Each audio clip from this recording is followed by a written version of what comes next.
দর্শক বন্ধুরা, সন্ধ্যার আগে একটু ঘুরতে বেরিয়েছি। আমরা একটু ঘেরির দিকে যাচ্ছি, সঙ্গে সঙ্গে একটু মাঠেও যাব। দেখেন ভিউটা, দেখেন অবস্থাখানা, দেখেন ভিউ।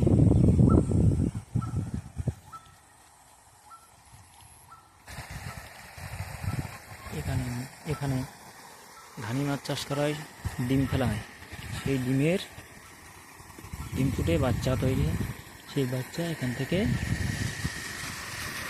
সাপ্লাই দেওয়া হয়। পাঙাশ মাছের বাচ্চা, পাঙাশ।